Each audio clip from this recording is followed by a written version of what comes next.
করলাম, এই ময়দান থেকে ওপেন চ্যালেঞ্জ, গোটা নেত্রকোনার যত হিন্দু আছে, ব্রাহ্মণ পণ্ডিত ইসকন যা আছে, সবাইকে আমি চ্যালেঞ্জ করলাম।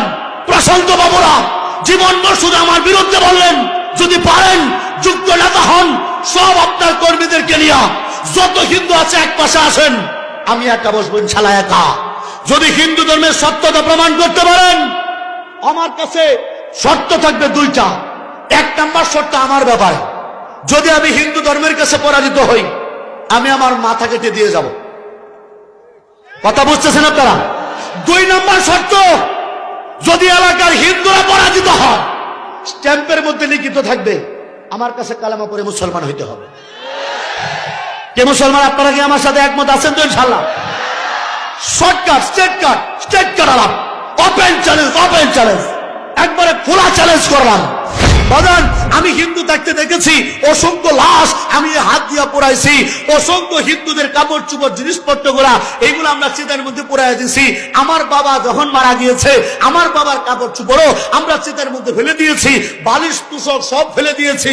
কিন্তু মজার ব্যাপার কি জানেন? তুষক বালিশ ফালাইলাম, কম দামি স্যান্ডেল ফালাইলাম, জামা শাড়ি ফালাইলাম, কিন্তু আমার প্রশ্ন, গোয়ানাথ বাবু যে দোকানে মারা গেল, গোয়ানাথ বাবুর দোকানের মধ্যে 10 লাখ টাকার নগদ ক্যাশ ছিল, গোয়ানাথ বাবুর চশমাটা পুরাইলো, নগদ ক্যাশ তো পুরাইলো না। কি আমার কথা বুঝতেছেন নাকি? আমার প্রশ্ন তাদের কাছে, উত্তম বাবুর মা যে মারা গেল, উত্তম বাবুর মায়ের শাড়িটাও হিন্দুরা পুরাইয়া দিল, উত্তম বাবুর মায়ের ব্লাউজটা পুরাইয়া দিল, কিন্তু উত্তম বাবুর মায়ের গলার মধ্যে যে 5 ভরি ওজনের স্বর্ণের একটা গলার হার ছিল, এই হারটা তো চিতার মধ্যে পুরাইলো না। কি কথা বুঝতেছে নাকি আপনারা? বিমলের বাপ যে মরলো খাটটার ভিতরে, ওই খাটটার দাম ছিল 1.5 লক্ষ টাকা। বিমলের বাবার লুঙ্গিটা ফুরাইলা, ওইটা কম দামি। বিমলের বাপ যে খাটটার মধ্যে মারা গেল, খাটটা তো পুরাইলা না, কেন পুরাইবা? ওইটা তো বেশি দামি। তার মানে বোঝা যায় তোমাদের ধর্মটা সময়ে সময়ে পাল্টায়, গিরগিটের মতো পাল্টায়। শুধু আমি অশেখ বিল্লার একার দোষ, আমি সত্য প্রকাশ করলেই দোষ। সত্য প্রকাশ করলাম না, এই উত্তরগুলা দেওয়ার মতো হিন্দু এখনো ভারত বাংলায় জন্ম হয় নাই। কথা বলেন ঠিক কিনা?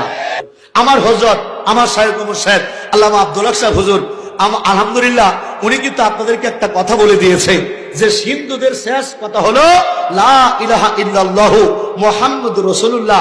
উনি তো মুরব্বী মানুষ, বলছে অনেক হিন্দুরা বলবে যাহা মিথ্যা কথা, এটা আমরা বিশ্বাস করি না। আমি বলবো, আমি হিন্দুর বাচ্চা, স্পষ্ট বলছি, এটা 100% সত্য। হ্যাঁ, এটা সত্য।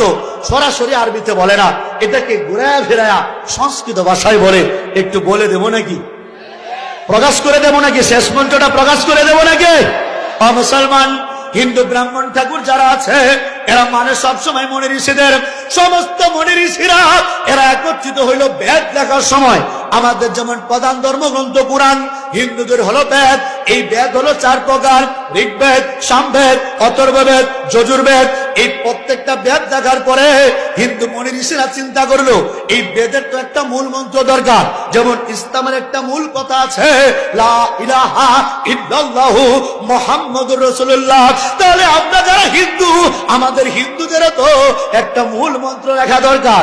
এই মূল মন্ত্র ব্রাহ্মণ ঠাকুর লেখার জন্য মনি ঋষিরা হিমালয় পর্বতে গিয়া ধ্যানমগ্ন হইল, গবেষণা করতে লাগলো, বিভিন্ন নবী রাসূলদের কাছে ঘুরতে লাগলো।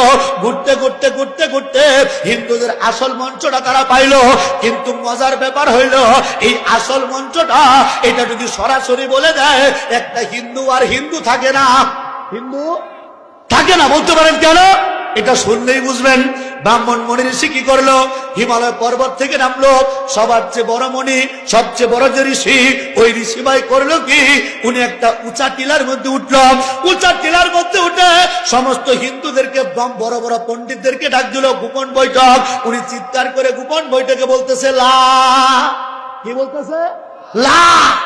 এই কথা শুনে অন্য ঋষিরা বলে, এই লা মানে?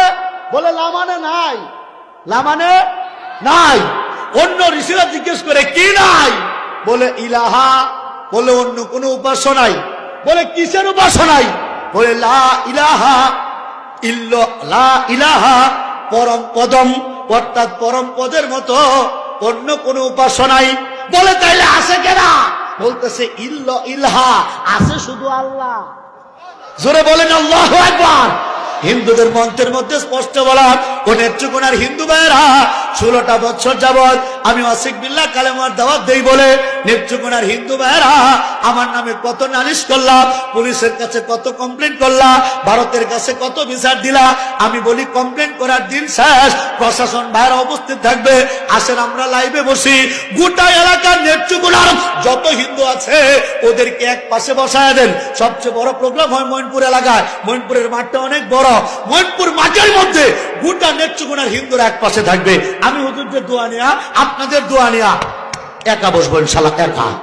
আমি চ্যালেঞ্জ করলাম এই ময়দান থেকে, ওপেন চ্যালেঞ্জ, গোটা নেত্রকোনার যত হিন্দু আছে, ব্রাহ্মণ পণ্ডিত ইসকন যা আছে সবাইকে আমি চ্যালেঞ্জ করলাম। প্রশান্ত বাবুরা জীবন শুধু আমার বিরুদ্ধে বললেন, যদি পারেন যুক্ত নেতা হন, সব আপনার কর্মীদেরকে নিয়ে যত হিন্দু আছে এক পাশে আসেন, আমি একা বসবো ইনশাআল্লাহ, একা। যদি হিন্দু ধর্মের সত্যতা প্রমাণ করতে পারেন, আমার কাছে শর্ত থাকবে দুইটা।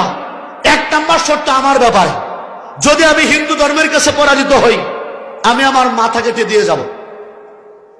কথা বুঝতেছেন আপনারা?